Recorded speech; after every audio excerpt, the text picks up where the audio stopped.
Bonjour, le conte d'aujourd'hui s'intitule « Le Perce-Neige ».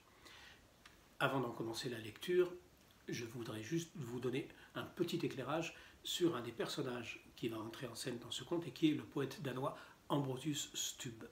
Ambrosius Stubb, c'est un poète qui est mort à 53 ans d'alcoolisme, quelqu'un qui était extrêmement fragile des nerfs, en même temps qu'un poète très apprécié dans les milieux mondains. Et les bienfaiteurs, parce qu'à cette époque, au XIXe siècle, on ne vit de sa plume que parce que des bienfaiteurs veulent bien vous laisser en vivre, eh bien voilà, ces bienfaiteurs profitaient de son talent tout en le laissant s'abîmer dans l'alcool, notamment sans jamais lui tendre la main. Et c'est en partie à cause de cela qu'il est mort prématurément. Andersen se sentait proche de cet homme-là qui venait lui-même, comme Andersen, d'un milieu modeste et qui avait à souffrir de ce rôle finalement d'objet de divertissement que le poète Ambrosius Stubb et lui-même, ce rôle qui avait bien souvent été le leur dans cette société bourgeoise et aristocratique danoise. Revenons au conte qui s'intitule « Le Perce-Neige ». C'était l'hiver. L'air était froid. Le vent cinglant, mais à l'intérieur on était bien au chaud. À l'intérieur il y avait la fleur. Elle était dans son bulbe sous la terre et la neige. Un jour il y eut de la pluie. Les gouttes traversèrent la couche de neige et pénétrèrent dans la terre, touchèrent le bulbe de la fleur, parlèrent du monde de lumière qui était au-dessus. Bientôt le rayon de soleil se fraya un passage au travers de la neige jusqu'au bulbe et frappa quelques petits coups. « Entrez, dit la fleur. « Je ne peux pas, dit le rayon de soleil. Je ne suis pas assez fort pour ouvrir. Pour que je sois fort, il faudrait attendre l'été. »« C'est quand l'été » demanda la fleur. Elle le répéta à chaque fois qu'un nouveau rayon de soleil s'enfonçait dans le sol. Mais on était loin d'être en été. Il y avait encore de la neige, la surface de l'eau gelait toutes les nuits. « Comme c'est long, comme c'est long, dit la fleur. J'ai des fourmillements et des picotements.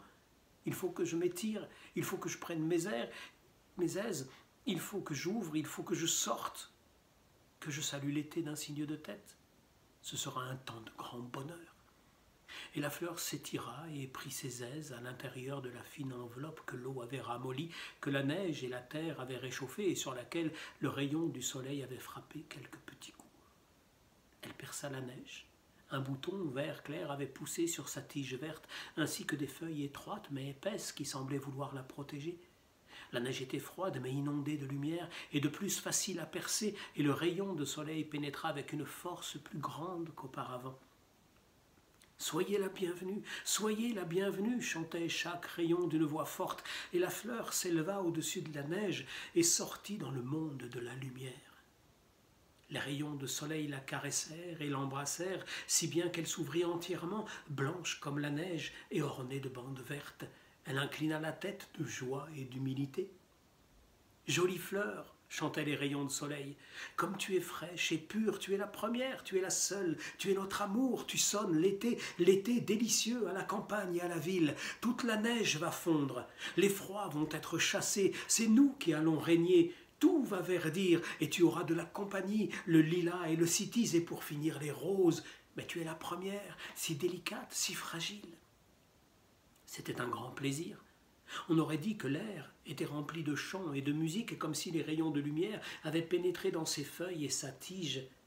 Elle était là, délicate et fragile à briser, et pourtant si forte dans sa jeune beauté. Elle avait une robe blanche à rubans verts et rendait hommage à l'été. Mais c'était loin d'être l'été. Des nuages cachaient le soleil, des vents cinglants soufflaient sur elle. « Tu es venu un peu trop tôt, dirent le vent et la pluie. C'est encore nous qui avons le pouvoir. Tu vas le sentir et il faudra que tu l'acceptes. Tu aurais dû rester à l'intérieur, tu n'aurais pas dû sortir pour faire la coquette, ce n'est pas encore le moment. » Il faisait un froid mordant. Les jours qui suivirent n'apportèrent pas un seul rayon de soleil. Il gelait à vous faire éclater pour une petite fleur fragile comme elle. Mais il y avait plus de force en elle qu'elle ne le savait elle-même.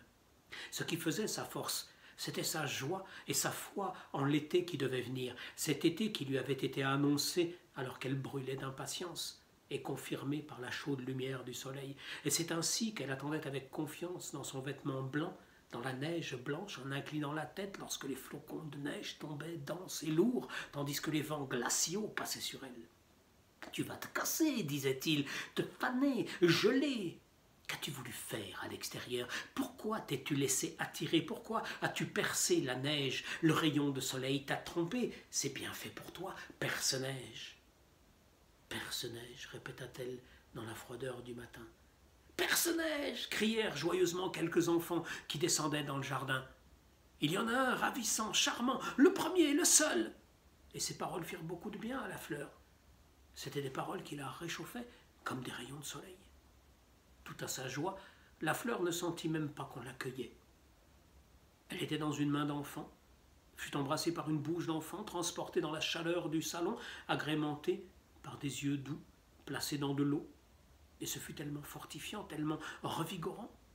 La fleur croyait qu'elle était arrivée tout à coup, en plein été. La fille de la maison, une charmante jeune fille, déjà confirmée, avait un petit ami qui lui était cher, et il avait été confirmé, lui aussi, il faisait des études pour avoir de quoi gagner sa vie. « C'est lui qui va être mon personnage, je vais me payer sa tête, dit-elle. Elle prit alors la fleur, la mit dans une feuille de papier parfumée sur laquelle étaient écrits des vers sur la fleur, qui commençaient par personnage et se terminaient par personnage.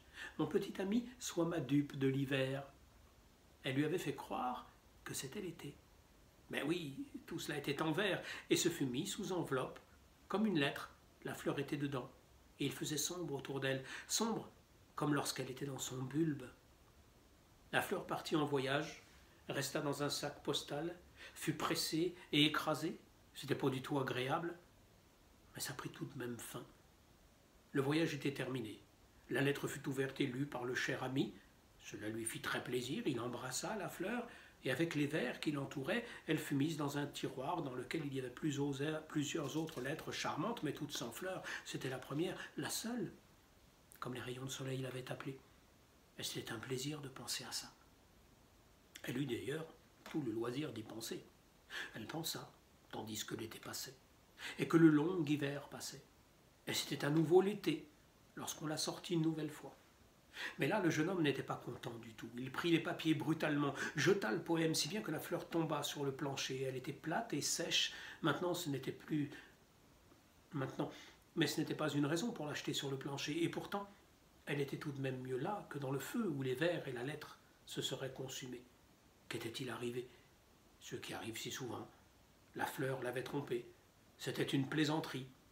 La demoiselle l'avait trompé. Ce n'était pas une plaisanterie. Elle avait choisi un autre ami au début de l'été. À cette heure matinale, le soleil brillait sur le petit personnage tout aplati qui avait l'air d'avoir été peint sur le plancher.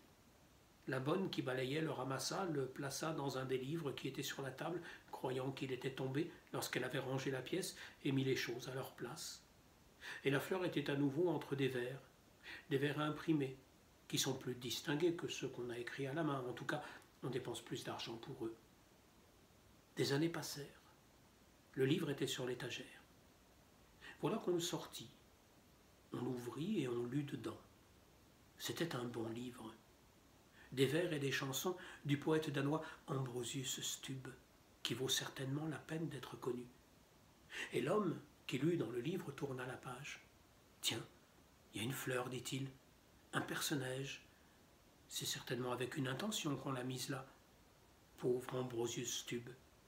Il a été lui aussi un personnage, un poète qui s'est laissé duper. Il était en avance sur son temps, et c'est pour cela qu'il a eu droit à la pluie mêlée de neige et au vent sanglant. Il était reçu à tour de rôle chez les seigneurs de Fioni, comme une fleur dans un vase, une fleur dans une lettre rimée. Personnage dupe pour l'hiver, plaisanterie et bouffonnerie, et pourtant le premier, le seul, le poète danois dans la fraîcheur de la jeunesse. Eh bien, reste comme signé dans ce livre, petit personnage, tu étais mis là avec une intention. Et le personnage fut remis dans le livre. Et il se sentit à la fois honoré et content de savoir qu'il servait de signet dans un beau livre de chansons et que celui qui avait été le premier à écrire et à chanter à son sujet avait lui aussi été un personnage puisqu'il s'était laissé duper par l'hiver.